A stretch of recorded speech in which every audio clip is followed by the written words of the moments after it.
The book details Nehemiah's efforts to rebuild Jerusalem's walls, restore the city's spiritual integrity, and re-establish the community after years of destruction. It focuses on the period following the Babylonian exile.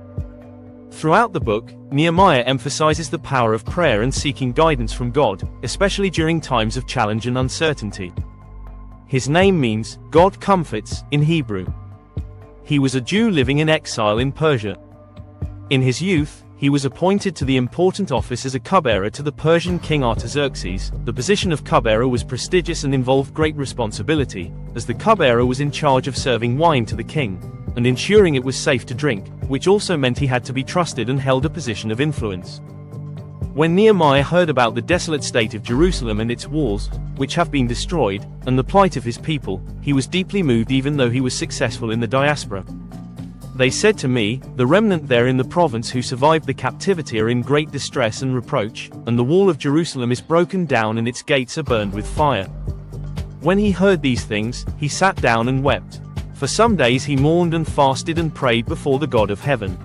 Nehemiah chapter 1 verse 4, "The walls of Jerusalem were destroyed when the Babylonians captured Jerusalem, destroyed the first temple, and deported many of the Jewish people to Babylon." The destruction of the walls symbolized the city's vulnerability and the devastation of the Jewish nation, prompting Nehemiah's mission to rebuild and fortify the city.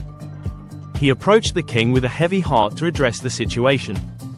His sincere concern for his homeland impressed Artaxerxes, who then permitted him to return to Jerusalem to rebuild the city's walls and help restore it.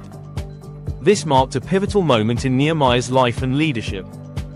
Governor Nehemiah traveled to Jerusalem with a strong escort provided by the king, who also gave him letters of authority for all the provinces he needed to pass through. The king instructed Asaph, the keeper of the royal forest, to supply Nehemiah with timber to create beams for the gates of the citadel by the temple. Upon returning to Jerusalem, he surveyed the ruined walls and devised a plan for their restoration, which he executed with great skill and energy.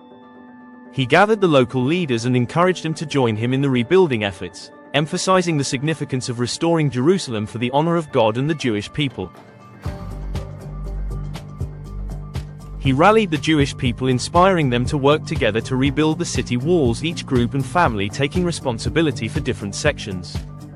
They faced opposition from neighboring enemies, such as Sanballat, who mocked and threatened the builders. Tobiah, an Ammonite official, attempted to hinder Nehemiah's efforts, taking over the temple storerooms for his own use. Nehemiah responded with prayer and organized defense. He encouraged the people to remain vigilant and persevere in their efforts. The opposition escalated, and Nehemiah faced attempts to undermine his leadership. As the wall was rebuilt, Nehemiah addressed social injustices, such as the exploitation of the poor. He encourages the people to restore fairness and equity. After the wall was completed, Nehemiah led the people in rededicating themselves to God. Ezra the scribe read the law to the people, prompting a revival of faith and commitment to God's commandments. They responded with repentance and a renewed commitment to follow God's commandments, which include a covenant to not intermarry with foreign nations and to observe the Sabbath.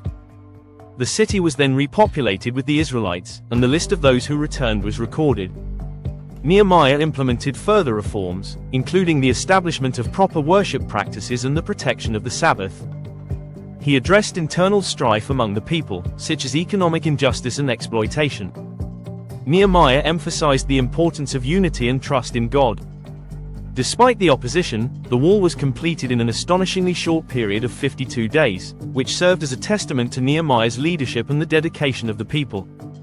When their enemies heard of it, they were afraid, for they perceived that the work had been accomplished with the help of our God.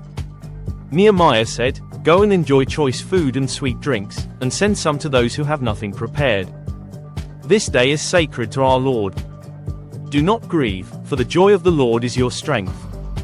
The people celebrated the wall's dedication with joy, singing, and sacrifices. The dedication of the wall underscores the importance of celebrating milestones and acknowledging God's faithfulness in fulfilling promises. Nehemiah made a return trip to Persia, and upon his return to Jerusalem, he found that some of the reforms he instituted had been disregarded. He confronted issues such as neglecting the temple and Sabbath violations, leading to further reforms. Nehemiah exemplifies strong, servant leadership by recognizing a need, casting a vision, and empowering others to contribute to a common goal. The rebuilding of the wall illustrates the power of community work, where each individual and group played a key role in the collective effort, highlighting the importance of unity.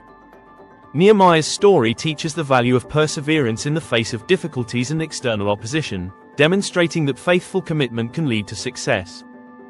His concern for justice and righteousness among the people serves as a reminder of the importance of ethical governance and maintaining spiritual integrity in society. The need for continual spiritual renewal and commitment to God's laws is a central theme, emphasizing that faith requires active participation and regular evaluation of one's life and practices. Thank you for watching. Please like and subscribe.